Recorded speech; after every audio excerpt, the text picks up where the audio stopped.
नमस्कार, मैं हूं अमृता निमेशन और आप देख रहे हैं नादी टीवी की खास पेशकश। आज बात छत्तीसगढ़ में ओल्ड पेंशन स्कीम पर होती खींचतान की। विधानसभा चुनाव के समय छत्तीसगढ़ ही नहीं बल्कि सभी 5 राज्यों में ओल्ड पेंशन स्कीम एक बड़ा मुद्दा था। कांग्रेस ने राजस्थान और छत्तीसगढ़ में ये योजना लागू भी कर दी थी, लेकिन इसके बाद भी दोनों राज्यों में कांग्रेस सरकार बचाने में कामयाब नहीं हो पाई। अब लोकसभा चुनाव से पहले एक बार फिर ये मुद्दा गरमा रहा है। छत्तीसगढ़ में भारतीय जनता पार्टी की सरकार ने स्पष्ट कर दिया है कि पिछली सरकार ने जो ओल्ड पेंशन स्कीम लागू की थी उसे नहीं बदला जाएगा।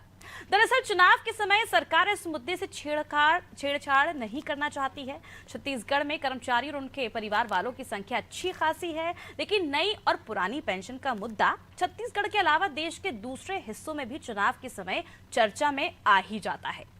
जहां तक ओल्ड पेंशन स्कीम से पड़ने वाले वित्तीय भार का प्रश्न है, तो वो छत्तीसगढ़ सरकार पर फिलहाल पड़ने की संभावना नहीं है, क्योंकि 19,136 करोड़ रुपए की राशि सरकार को pension fund regulatory and development authority यानी PFRDA से मिलने वाली है। इसलिए जैसे जैसे कर्मचारी रिटायर्ड होते जाएंगे उनकी पेंशन बनती जाएगी। फिर भी कांग्रेस इस मुद्दे को उठाने पर क्यों उतारू है? क्या कांग्रेस छत्तीसगढ़ की धरती से देश के दूसरे हिस्सों में कर्मचारियों को ओल्ड पेंशन के लिए उकसाने की योजना बना रही है? आज इसी मुद्दे पर चर्चा करते हैं, लेकिन पहले सुनते हैं ये कुछ प्रतिक्रियाएं। ओपीएस और एनपीएस पर यह प्रश्न उठाया था, जिस पर वित्त मंत्री जी ने भी स्वीकार किया कि PFRDA से जो 19,136 करोड़ रुपए का भुगतान छत्तीसगढ़ के पक्ष में लंबित है पेंशन स्कीम के तहत, वो पैसा व्यवहारिक तौर पर वापस आना नहीं है। और पूर्ववर्ती सरकार ने इस बात की धोखे में रखकर एक नया पेंशन स्कीम ओपीएस लागू करके कर्मचारियों के साथ धोखा किया है, जिस पर प्रश्नोत्तरी के जवाब में माननीय मंत्री जी ने जवाब दिया है कि यह पैसा व्यवहारिक तौर पर इस प्रदेश में नहीं आना है। भारतीय जनता पार्टी की जब केंद्र में सरकार थी तब उन्होंने ओल्ड पेंशन स्कीम को खत्म कर दिया और पूरे प्रदेशों में लागू कर दिया। हमारी सरकार आने के बाद, माननीय भूपेश बघेल जी की सरकार के आने के बाद ओल्ड पेंशन स्कीम शुरू की गई है और सभी लगभग 97% लोगों ने इस स्कीम का फ़ायदा उठाने के लिए अपनी कंसेंट दी है। और मेरा ऐसा मानना है कि जो लोग सरकार की सेवाओं में रहते हैं, सरकार के लिए काम करते हैं, उनके पेंशन स्कीम का फ़ायदा मिलना चाहिए। भारतीय जनता पार्टी अगर ये खत्म करती है तो वो कर्मचारियों के हितों के साथ कुठाराघात। तो अटल बिहारी सरकार ने एनपीएस लागू किया था और उस वक्त सभी कांग्रेस शासित राज्यों ने इस पर सहमति भी जताई थी, तब जाकर इसे लागू किया गया था। लेकिन अब कांग्रेस शासित राज्य इसे ओपीएस लागू कर क्या भविष्य में अपना फायदा देख रही है? और जब इसके विरोध में, ओपीएस के विरोध में जब लगातार बीजेपी रही है, लोकसभा में भी 2023 को ये कह दिया गया था, साफ कर दिया सरकार ने कि एनपीएस ही लागू रहेगा, ओपीएस को दोबारा लागू कभी नहीं किया जाएगा। अब इसे लेकर छत्तीसगढ़ में एक बार फिर कहीं ना कहीं खींचतान शुरू हो गई है। सरकार ने ये कह दिया है कि ओपीएस जो है वो छत्तीसगढ़ में जारी रहेगा, इससे छेड़खानी नहीं की जाएगी। इसी पर आज चर्चा करने के लिए हमारे साथ जुड़ चुके हैं तौकीर रजा जी बीजेपी से, शिल्पा देवांगन जी और कांग्रेस मनीष वोरा जी, वरिष्ठ पत्रकार। आप तीनों का बहुत बहुत स्वागत है नादी टीवी में। सबसे पहले मनीष जी, आपके पास आना चाहूंगी मैं, क्योंकि जिस तरह से हम देख रहे हैं ओपीएस को लेकर जो सवाल पहले उठाए जा रहे थे और अब जो स्थितियां पैदा हुई हैं, क्या लगता है आखिर इसके पीछे क्या बीजेपी और कांग्रेस अपना भविष्य देख रहे हैं? देखिए, जिस प्रकार से छत्तीसगढ़ में ओल्ड पेंशन स्कीम और न्यू पेंशन स्कीम को लेकर के कर्मचारियों से अनुमति मांगा गया था और उसमें अधिकतर कर्मचारियों ने जो है न्यू पेंशन स्कीम को छोड़कर के ओल्ड पेंशन स्कीम की तरफ अपना वो दिखाया था। तो इससे सीधे तौर पर ये दिख रहा है कि जो कर्मचारी है वो ये चाहते हैं कि पेंशन का जो ओल्ड स्कीम था उसी को लागू करके रखा जाए, न्यू पेंशन स्कीम पे नहीं जाया जाए। लेकिन इसके साथ सवाल ये भी उठता है कि ये जो चीजें बनी है छत्तीसगढ़ में, उसके खिलाफ आपने जो सवाल किया कि इसके बीच में क्या इसका कारण हो सकता है और क्यों सरकार जो है पहले इसका विरोध कर रही थी और अब बोल रही है कि इसको छेड़छाड़ नहीं किया जाएगा, तो सीधे तौर पर कर्मचारियों का बड़ा रोल होता है किसी भी सरकार के बनने और बिगड़ने में। तो उसमें यदि कर्मचारी सामने लोकसभा के चुनाव है, यदि सरकार अभी ये कहती है कि हम ओल्ड पेंशन स्कीम को यहाँ लागू नहीं करेंगे, फिर से न्यू पेंशन स्कीम लागू करेंगे, तो लगभग वो 95-97% जो लोग थे जिन्होंने इस स्कीम को अडॉप्ट करने के लिए अपनी सहमति दी थी, वो सीधे तौर पे भारतीय जनता पार्टी के खिलाफ हो जाएंगे और मतदान जब होगा तो उस समय लगता है कि वो आक्रोश भी देखने को मिलेगा। मुझे लगता है सीधे तौर पर उस आक्रोश से बचने का एक रास्ता जो है भाजपा ने ये निकाला है कि अभी इस पर कोई भी टिप्पणी करने से बचे हैं। लेकिन इससे जब एक सवाल विधानसभा में ये आया था ये ओल्ड पेंशन स्कीम और न्यू पेंशन स्कीम में से बेहतर कौन सी है? भाजपा विधायक भावना वोरा ने ये सवाल किया था। उसके जवाब में वित्त मंत्री ने ये कहा कि जो लोग देश की तरक्की के लिए बात करते हैं, जो लोग विकास की बात करते हैं, जो देश को भविष्य में आगे जाना चाहते हैं, वो लोग जो है न्यू पेंशन स्कीम की तरफ ज्यादा झुकाव है। लेकिन कर्मचारियों का जो अभिमत आया था वो निश्चित रूप से ओल्ड पेंशन स्कीम की तरफ आया था। तो इस बात को समझते हुए उन्होंने इस बात में सीधे तौर पर कुछ भी नहीं कहा कि कौन सी बेहतर है, उन्होंने दोनों से बेहतर बताते हुए एक शांति दान करनी। ठीक है, शिल्पा जी आपके पास आना चाहूंगी। शिल्पा जी, बजट प्रस्तुत हुआ उस वक्त भी आप लोग ने काफी सवाल उठाए। आपने कहा कि हमारी योजनाएं बंद कर दी गई हैं, जनता के साथ छलावा किया जा रहा है, बहुत जो बजट है वो बिल्कुल भी जनता के हित में नहीं है, हितैषी बजट नहीं है। और अब जब ओल्ड पेंशन स्कीम, जब सरकार ने कह दिया है कि भैया इसका छेड़छाड़ नहीं की जाएगी, इसे लागू रहने दिया जाएगा, इसमें आप क्या आपत्ति है कांग्रेस को? जी नमस्कार। देखिए, भारतीय जनता पार्टी का जो बजट प्रस्तुत किया गया है वो निश्चित रूप से आप देखेंगे कि कांग्रेस की जो सरकार है जनहितैषी योजनाएं जो चला रही थी उसे बंद करने की मंशा नीति और नियत दिखाई दे रही है। इनकी नीति नियत इसी में समझ में आ जाती है कि ओल्ड पेंशन स्कीम जो है, जो कर्मचारियों के हित के लिए निर्णय लिया गया था, कर्मचारियों को बेनिफिट देने के लिए निर्णय लिया गया था, उस पर ये अपनी क्लियर राय नहीं देते हैं। जब उनसे पूछा जाता है विधानसभा में कि ओल्ड पेंशन स्कीम जो है वो लागू की जाएगी और निरंतर कर्मचारियों को बेनिफिट लाभ देने के लिए रखी जाएगी, तो इस पर इनका क्लियर जवाब नहीं आना इनकी नीति और नियत मंशा का प्रमाण देता है। दूसरी बात यह है कि जब चुनाव सत्र था तो हमारे घोषणा में ये था कि डीए जो है वो प्रदेश का जो डीए है कर्मचारियों का वो केंद्रीय डीए के बराबर किया जाएगा। परंतु आज 2 महीने आप देखिए सरकार को बने हो गए हैं, न तो इसका प्रस्ताव कहीं पर ये जाहिर करना चाहते हैं, न जिक्र करना चाहते हैं, न किसी प्रकार की भी बयान देने के लिए जो कि कर्मचारियों के हित के लिए है वो बयानबाजी करने से ये डरते हैं। लेकिन शिल्पा जी, मेरा सवाल ये भी आपसे, अटल बिहारी वाजपेयी सरकार ने जब इसे लागू किया था तो कांग्रेस शासित जो राज्य थे उनसे सहमति ली थी, उसके बाद ही इसे लागू किया गया था। तब तो किसी भी कांग्रेस शासित राज्य ने सवाल उठाए नहीं थे। उसके बाद आपकी सरकार भी 10 साल रही, तब आपने इस फैसले को क्यों नहीं पलटा? ओल्ड पेंशन स्कीम और न्यू पेंशन स्कीम में अमृता जी मैं बता देती हूँ कि सहमति जो बनी थी कर्मचारियों की वो ओल्ड पेंशन स्कीम में, जैसे कि अभी बता रहे थे वरिष्ठ पत्रकार जी जो विद्वान हैं, तो 97% कर्मचारियों का रुझान ओल्ड पेंशन स्कीम में। इसका कारण है कि ओल्ड पेंशन स्कीम एक नियमित जो है पेंशन देती है, एक नियमित बेनिफिट देती है, 50% लगभग सैलरी की बेनिफिट देती है। और इसके अलावा न्यू पेंशन स्कीम में अप डाउन होते रहते हैं कि किस तरीके से शेयर होंगे, किस तरीके से निवेश होगा, इसके लिए अप डाउन होते रहते हैं। तो ये इसलिए ओल्ड पेंशन स्कीम की तरफ ज्यादा रुझान कर्मचारियों का देखा गया है। लेकिन मैडम, मैं तो कर्मचारियों की भी बात ही नहीं कर रही, मैं बात कर रही हूँ आपकी सरकार की। जब 10 साल आपकी सरकार रही थी इस फैसले के बाद, तब आपकी सरकार ने इस फैसले को क्यों नहीं पलटा था? तब क्यों लागू नहीं किया था केंद्र की ओर से ओल्ड पेंशन स्कीम? देखिए, अभी तो अभी तो प्रदेश में कांग्रेस की गवर्नमेंट है, जैसे गवर्नमेंट थी जो राजस्थान में और छत्तीसगढ़ में, तब तो हमने ओल्ड पेंशन स्कीम लागू की। ठीक है, 10 साल बाद याद आई आपको जब कांग्रेस सिमटने लग गई हर राज्य से। चलिए तौकीर जी आपसे जवाब ले लेती हूँ, कितना सहमत है आप शिल्पा जी की बात से? देखिए, गुमराह कर रहे हैं और उन्होंने हमेशा गुमराह करने की कोशिश किया है। आपने देखा केंद्र ने जब इसको लागू किया था, इसके पहले इसको बनाया किसने था? इनको बड़ी इन्होंने तारीफ हमेशा की है वित्त मंत्री, पूर्व वित्त मंत्री मनमोहन सिंह जी की। इन्होंने लागू किया था, उनके समय से चालू हुई और अभी जब इनकी सरकार आई तो इन्होंने लागू करने की कोशिश की। लेकिन आपने देखा कि जो PFRDA का जो मामला है 19,000 करोड़ रुपए था, एक्चुअली ये उसको हथियाना चाहते थे ताकि उसमें ये घपला कर सके। आपने देखिए 50,000 करोड़ से ऊपर का इन्होंने अभी तक जो है लोन ले लिया है, लेकिन 50,000 करोड़ का लोन लेने के बाद इन 5 सालों में विकास का एक भी पाई खर्चा करते हुए कहीं विकास दिखता नहीं है। खर्चा तो किया लेकिन उस खर्चे को जेब में भरा, लेकिन विकास नहीं किया। उसी प्रकार से ये 19,000 करोड़ कैसे भी आ जाए, इसमें भी ये घपला करना चाहते थे। और देखिए माननीय वित्त मंत्री जी का जो बयान है वो भी आ चुका है कि उन्होंने बोला कि NPS और OPS जो दोनों है उसको कुछ जैसा है वैसे ही रहने दिया जाएगा, जिसको जो OPS लेना है वो जिसको एनपीएस लेना है एनपीएस लेगा। और रही बात, इन्होंने तो अभी तक जो कर्मचारियों को जो केंद्र ने 10% डीए बढ़ा दिया था, इसको इन्होंने क्यों लागू नहीं किया यहाँ पे राज्य में, जरा ये बताएं। तो हर जगह तो इनको घपला करते नजर आते हैं, घपले करते हैं, लेकिन और बात करते हैं कि हम चलिए ठीक है तौकीर जी, आप कह रहे हैं गुमराह करने का प्रयास कर रही थी कांग्रेस, ठीक है, लेकिन आपने भी तो ओपीएस लागू रखा ना, आपने भी तो छेड़खानी नहीं की उसके साथ। जी मेरे से पूछा जी तौकीर जी।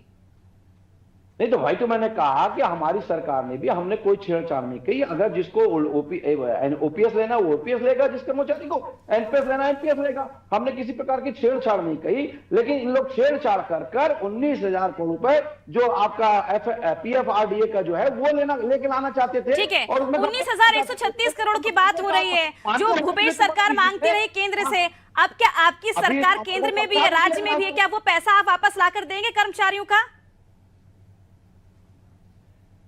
जी तौकीर जी।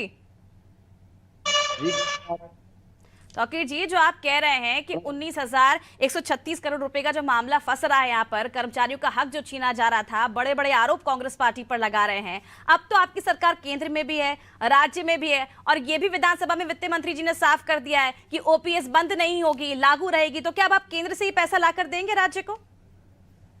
देखिए, ऐसा है कि अभी जो वित्त मंत्री जी का बयान आपने जो सुना, उन्होंने वही कहा है, वही मैं फिर से कह रहा और दोहरा रहा हूं कि एनपीएस और ओपीएस को जैसा रखा गया वैसे ही रखा गया है, और उसको ऐसे कोई चेंजेस नहीं की जाएगी। तो चेंजेस नहीं की जाएगी, इसका मतलब यही है कि जिसको जो ओपीएस से लेना वो ओपीएस से लेगा, और जिसको एनपीएस से लेना वो एनपीएस से लेगा। जो पैसा उनको मिलना वो उनको मिलते रहेगा। किसी का कहीं कोई चीज की रुकावट नहीं आने देंगे, और ना ही हम किसी कर्मचारी का आयत होने देंगे। ठीक है मनीष जी, जिस तरह से तौकीर जी कह रहे हैं कि इसे छेड़छाड़ नहीं की गई है, वित्त मंत्री जी ने साफ कर दिया है कि जो ओपीएस है एनपीएस है, दोनों ही रास्ते कर्मचारियों के लिए खुले हुए हैं। जिनको ओपीएस चाहिए उनको ओपीएस के थ्रू मिलेगा, जिनको एनपीएस चाहिए उनको एनपीएस के थ्रू मिलेगा। कि वाकई दोनों चीजें एक साथ संभव है?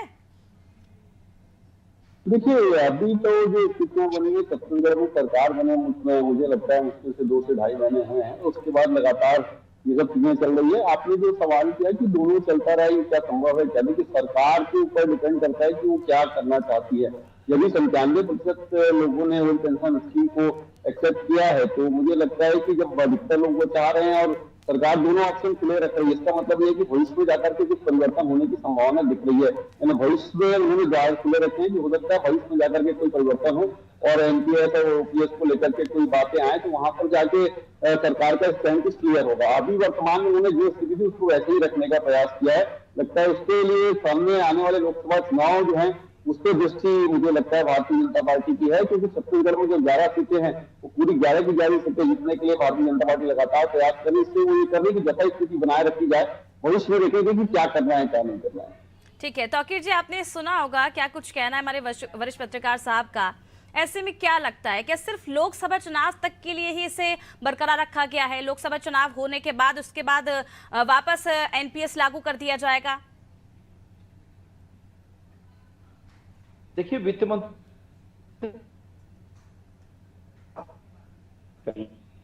लोकसभा चुनाव जाए उसके बाद भी हम किसी प्रकार से उसमें कोई छेड़छाड़ करने नहीं जा रहे। उसका कारण भी आप भी जानते हैं कि जिस प्रकार से लागू किया गया उस प्रकार से एनपीएस ओपीएस को हमारे यहाँ इसे छेड़छाड़ करने की कहीं कोई गुंजाइश नहीं है। और जो कहा है हम वो करते हैं। और हमारे माननीय वित्त मंत्री ने जब विधानसभा में इस चीज को बयान दिया है तो इसको सबको मानना चाहिए। उन्होंने कोई ऐसा, आप लोग जिस प्रकार से माइक लेके आके बैठते थे, प्रेस कॉन्फ्रेंस में बयान देते थे और होता कुछ और था, वो स्थिति हमारे यहाँ हम लोग नहीं आने देना चाहते। इसमें क्या है, हाँ हम लोग ये है कि जो ये घोटाला करने वाले थे हमने उसको रोका है। ये इत्तेफाक से कोई पैसा आया नहीं, इसलिए वो घोटाले से बच गया, नहीं तो उनका पैसा भी ये खा जाते। और इतने हजारों करोड़ रुपए में इन्होंने जो घोटाला जिस स्कीम के तहत जिस योजना में इन्होंने खाया है, हम उसके तहत अभी 100 लोग के ऊपर कार्रवाई हुई है, अभी और भी आगे कार्रवाई हम करने जा रहे हैं। और किसी भी जितने भी योजना का लोगों ने जो योजना बनी है पैसा खाया है, डकारा है, हम उसकी जांच कराकर हम उसको बिल्कुल उसके खिलाफ कार्रवाई करने जा रहे हैं और उसको बिल्कुल वो जेलों में ठूसे जाएंगे, कोई भी नहीं बचने वाला। शिल्पा जी, कितना सहमत है आप? क्योंकि जिस तरह से साफ तौर पर यही आरोप लगाया जा रहा है, जो भ्रष्टाचार आपकी पार्टी करने वाली थी वो कहीं ना कहीं बीजेपी ने आके रोक दी है, और अब कहीं ना कहीं कांग्रेस का जो भविष्य है वो खतरे में है। अमृता जी, भारतीय जनता पार्टी के प्रवक्ता के बयान से तो मुझे यही समझ में आ रहा है ये कोई निश्चित रूप से बयानबाजी नहीं कर रहे हैं, बातों को गोल मोल करके बयानबाजी, वो भी लोकसभा चुनाव को देखते हुए, जैसे कि इनका ट्रैक रिकॉर्ड है। चुनावी टाइम में ये कुछ और बोलते हैं और चुनाव खत्म होने के बाद ये पलट जाते हैं अपनी घोषणाओं से, अपने वादे से। ये इनका केंद्र में भी ट्रैक रिकॉर्ड है, उत्तर प्रदेश में भी आप 2 महीने की सरकार में देख लीजिए किस तरीके से कर्मचारियों के साथ हो। लेकिन शिल्पा जी 5 साल आपकी सरकार रही, आप लोगों ने कई वादे किए, उसके बाद जनता ने आपको क्यों नकार दिया? जब आप अपनी बात में इतने सटीक थे, इतने स्टिक थे आप अपनी वचनों पर। झूठ और षड्यंत्र की राजनीति, भ्रष्टाचार के झूठे आरोप लगाने से भारतीय जनता पार्टी के नेता और प्रवक्ता चूकते नहीं हैं। और मैं मानती हूँ, मैं जनादेश को स्वीकार करती हूँ और स्वीकार करते हुए हम विपक्ष की सकारात्मक भूमिका निभा रहे हैं। अब अपनी भूमिका अभी आपने देखा होगा, आप ये बोले कि हमारी सरकार जो है इसको किस प्रकार से लागू करेगी। अभी तक ये गलत फहमी में बैठे हुए हैं कि अभी भी इनकी सरकार है, तो आप अंदाज लगाइए किस प्रकार की बात करते हैं। जिनके सरकार है, जिनके झूठ है, जिनके घोटाले हैं, हमेशा राज्यों को सुरक्षा अच्छा शिल्पा जी, ये बता दीजिए, ओपीएस आप वापस लेकर आई छत्तीसगढ़ में, उसके बाद भी जनता ने आपको क्यों नकार दिया? कर्मचारियों को क्यों खुश नहीं कर पाई आप? जी शिल्पा जी, आपकी सरकार ओपीएस लेकर आई, बावजूद इसके कर्मचारियों को नहीं रिझा पाई, फिर भी जनता ने आपको नकार दिया। कुछ तो कमी रही होगी। देखिए, जनता देख रही है, कर्मचारी देख रहे हैं कि किस प्रकार से कर्मचारियों के हित की बात करने वाली कांग्रेस पार्टी है, कांग्रेस के नेता हैं। और इस तरीके से रुझान समझ में आता है, क्योंकि नौकरियों की बात ये जब करते थे तो 10 लाख नौकरियों की बात करते थे। आप बताइए, आप 10 लाख नौकरियां देने में असमर्थ रहे हैं, ये जनता देख रही है। प्रदेश में आप 1 लाख युवाओं को नौकरी देने का वादा कर रहे थे, प्रदेश की जनता देख रही है, आप नौकरियों को देने में असमर्थ रहे हैं। झूठे वादे आपने 10 लाख रोजगार देने की बात करी थी, कौन सा रोजगार दे दिया? रोजगार करने की बात थी, कौन सा देता? आज 36 वादे किए, नहीं किया। आप कौन सा वादा कर दिया, बता दीजिए मेरे को। अच्छा तौकीर जी, चलिए तौकीर जी, मान लेते हैं आप जिस तरह से कह रहे हैं कि लोकसभा चुनाव के बाद भी ओपीएस जो है वो लागू रहेगा छत्तीसगढ़ में, तो क्या अब केंद्र की भाजपा और राज्य की भाजपा में अंतर आ गया है? क्या दोनों ही सरकार अलग अलग हो गई हैं? देखिए, ऐसा कुछ नहीं है। जो एनपीएस और ओपीएस का जो कंफ्यूजन है उसको पहले बैठ के दूर किया जाना है, और वो दूर करने की कोशिश होती रही है। और इसी कारण से जब इनमें कंफ्यूजन बहुत ज्यादा बढ़ गया है, तो हमने इसको इसी कारण से उसको एज इट इज वाली स्थिति में आप कंफ्यूजन की बात कर रहे हैं। 2023 में तो लोकसभा में साफ कर दिया गया सरकार की ओर से कि ओपीएस कभी लागू नहीं किया जाएगा, एनपीएस ही जारी रहेगा। क्या किसी प्रेशर के चलते आप लोगों ने ओपीएस को जारी रखा है छत्तीसगढ़ में? देखिए, हमारी जो सरकार ने वादा किया है हम उसको अच्छा पूरा करने जाएंगे। और अगर इनकी सरकार ने जो वादा किया, ये तो खैर उन्होंने पहले ही पूरा नहीं किया, और आगे भविष्य में तो खैर इनकी सरकार कभी आने वाली नहीं, तो इसलिए ये पूरा करते हुए नजर नहीं आएंगे। हमने जो वादा किया है हम यथास्थिति बना के रखे हुए हैं, और उसके हिसाब से अगर वो ओल्ड ओपीएस चुनते हैं तो ओपीएस मिला जाएगा, एनपीएस चुनते हैं तो ये कर्मचारी के निर्णय के विवेक के ऊपर है कि वो किस प्रकार से वो चुनते हैं। उसी प्रकार से इसको यथास्थिति करके हमने छोड़ दिया है। रही बात इसके अलावा जो भ्रष्टाचार की बात थी, हम उसको भी हमने रोकने की पूरी कोशिश की है, और आगे हम लोग जो है उनके हित में जो भी अच्छे से अच्छा निर्णय लेने की कोशिश करते रहेंगे, और कर्मचारी भी इस बात को समझते हैं। इसी कारण से जनता ने इनको उखाड़ फेंका, कर्मचारी ने भी इनको उखाड़ फेंका, लेकिन ये समझने को तैयार नहीं है और झूठे इल्जाम लगाते हैं कि भारतीय जनता पार्टी मुकरते रही है। आप सब बताइए कौन सी बात से भारतीय जनता पार्टी मुकरी है? अरे मुकरे तो आप हैं, अपनी जबान से हम जाते हैं। आप हमेशा अपनी बातों को कभी पूरा करने की कोशिश ही नहीं करें। आप बताइए कौन सी योजना, आपकी 5 योजना बताइए जो धरातल पर उतरी हो। एक भी योजना, सबका तो योजना का पैसा आपने जेबों में भरा, योजनाएं बनाई, लेकिन योजना का पैसा मनीष जी से पूछ लेते हैं। चलिए ठीक है, आप जितने भी डाउट्स है ना क्लैरिफाई कर लेते हैं। मनीष जी, जिस तरह से तौकीर जी कह रहे हैं कि हमने जो वादा किया है जनता से उसे पूरा करेंगे, ओपीएस जो है किसी प्रेशर के चलते यहाँ पर लागू नहीं किया गया है, लोकसभा चुनाव के बाद भी इसे जारी रखा जाएगा, क्या समझे मनीष जी? क्योंकि 2023 में लोकसभा में ये साफ कर दिया गया था सरकार की ओर से कि एनपीएस ही लागू रहेगा, ओपीएस को दोबारा नहीं लागू किया जाएगा देश में। अब ऐसे में यहाँ पर तौकीर जी कह रहे हैं कि बीजेपी की जो सरकार है ओपीएस को ही लागू रहने देगी लोकसभा चुनाव के बाद भी। क्या समझे कि केंद्र की और राज्य की जो नीतियां हैं भाजपा की वो बदल रही हैं? देखिए, मुझे नहीं लगता कि केंद्र की और राज्य की नीतियां बदल रही हैं, ऐसा कुछ देखने को नहीं मिलता। लेकिन हाँ, परिस्थिति में यदि कहा किसी जो प्रदेश में कोई स्थितियां बन रही है तो उसको लेकर के निर्णय करने की मुझे लगता है प्रदेश सरकार स्वतंत्र होती है। और यहाँ पर ओल्ड पेंशन और न्यू पेंशन स्कीम को लेकर के जो बातें लगातार उठ रही है उसमें सीधे तौर पर दिख रहा है कि वर्तमान में भारतीय जनता पार्टी किसी प्रकार का परिवर्तन करने की स्थिति में नहीं है। हाँ, लेकिन जो बात आपने ये कही कि जो वादे उन्होंने किए थे उसको पूरा करते नजर आ रहे हैं कि नहीं आ रहे हैं, तो मुझे लगता है कि बजट में मुझे लगता है मोदी की जो गारंटी को लेकर के भारतीय जनता पार्टी ने चुनाव लड़ा था और जिस गारंटी को मोदी का जो सबसे बड़ा कांड है भारतीय जनता पार्टी को उसको उन्होंने दाव पर छत्तीसगढ़ में लगाया था, वो गारंटी को पूरा करके कुछ हद तक वहां पर दिख रहे हैं। लगभग 10 जो गारंटियां थी उन 10 गारंटियों को उन्होंने बजट में शामिल किया, उसके लिए प्रावधान किया। प्रावधान कितना किया, कैसा किया, कैसे करेंगे वो महत्व सेकेंडरी है, लेकिन हाँ 10 गारंटी उन्होंने बजट में शामिल जरूर किया है। ठीक है शिल्पा जी, क्या कांग्रेस जिस तरह से ओवर कॉन्फिडेंस में थी कि इस बार वापसी करेगी कांग्रेस की सरकार, क्या कहीं ना कहीं कांग्रेस अपनी हार नहीं बर्दाश्त कर पा रही है इसलिए अब ओपीएस का मुद्दा उठा ली? क्योंकि बजट से कहीं ना कहीं काफी सामान्य और काफी सहमत दिख रहा था, काफी जनता सहमत भी थी इस बजट से।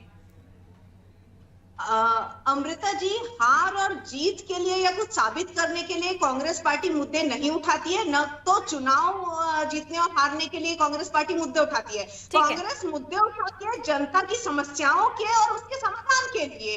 आज कर्मचारियों के हितों की रक्षा के लिए कांग्रेस मुद्दे उठाती है। मैडम, एक मुद्दा आपने उठाया था 2018 में शराबबंदी का, लेकिन सत्ता में आते ही शायद उस मुद्दे से आप भटक गए थे और यही नतीजा है शायद आज। मुद्दे से भटकने वाली बात होती है अमृता जी, तो आप ये बताइए कि इस पर काम किसने किया? समितियां कमेटियां किसने बनाई? हमने 100 से अधिक शराब की दुकानें बंद की थी और शराब का सरकारीकरण करने वाले तो भारतीय जनता पार्टी है। शराब का सरकारीकरण बिल्कुल शिल्पा जी, हम भी देख रहे हैं, जनता भी देख रही है, बखूबी भी समझ रही है जी। जनता जी तौकीर जी, कुछ कहना चाहेंगे आप? काफी मुस्कुरा रहे हैं। वही है, झूठ का आप कोई आडंबर दिखाना चाहे तो कांग्रेस की रीति और नीति, कांग्रेस की संस्कृति और कांग्रेस के कार्यकर्ताओं को देखिए आप कितनी शान से बताते हैं कि हमने समितियां बना दी। अरे झूठ तो कितना कोई इनसे सीखे, किस प्रकार से झूठ को किस प्रकार से कागजों में बढ़ाकर समितियां बनाकर झूठ पेश करते रहे, लेकिन बंद नहीं करना है। और दूसरी घोषणा पत्र में क्या कर दिया, घोषणा करने के लिए तो शराबबंदी का गायब हो गया। वाह वाह, झूठ आपकी मान गए भाई, मान गए। अरे साहब, ऐसा है जनता ने मत करिए। और 2024 के लोकसभा चुनाव में आपका सुपड़ा साफ हो रहा है और भारतीय जनता पार्टी 400 का जो नारा है पार करने का नहीं है। चिंता मत करिए, कुछ भी बोलते रहिए, कुछ भी करते रहिए।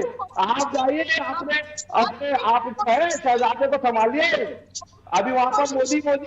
चलिए शिल्पा जी, हमारे पास समय की बहुत कमी है। अगर आपको करना होता तो शायद मुझे लगता है जब 10 साल कांग्रेस सरकार केंद्र में रही थी तभी ये फैसला बदल देती है। आप तीनों का बहुत बहुत शुक्रिया तमाम जानकारी के लिए, हमसे जुड़ने के लिए, चर्चा करने के लिए, अपना समय देने के लिए। तो देखिए किस तरह से अब ओपीएस को लेकर लगातार छत्तीसगढ़ में खींचतान हो रही है। जब विधानसभा में हार मिली थी कांग्रेस के तो कहीं ना कहीं एक बड़ा सवाल यही उठता था कि आखिर अब कर्मचारियों का क्या होगा, ओपीएस का क्या होगा, जो वादे किए गए थे, जो लागू किया गया था। लेकिन अब इन सभी बातों पर, इन सभी मुद्दों पर विराम लगाते हुए वित्त मंत्री ने यह साफ कर दिया विधानसभा में कि ओपीएस से छेड़छाड़ नहीं की जाएगी, इसे लागू रहने दिया जाएगा। लेकिन देखने वाली बात होगी कि लोकसभा चुनाव के बाद भी क्या बीजेपी से लागू करती, क्योंकि लोकसभा में 2023 में यह साफ कर दिया गया था केंद्र सरकार की ओर से कि न्यू पेंशन स्कीम जो है यही लागू रहेगी पूरे देश में, इसके साथ समझौता नहीं किया जाएगा। लेकिन अब बीजेपी जिस तरह से कह रही है कि लोकसभा चुनाव के बाद भी इसे छत्तीसगढ़ में लागू किया जाएगा, लेकिन इसे किस तरह से लागू किया जाएगा,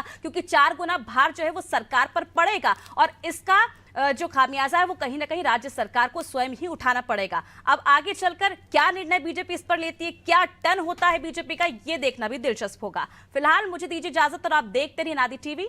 नमस्कार।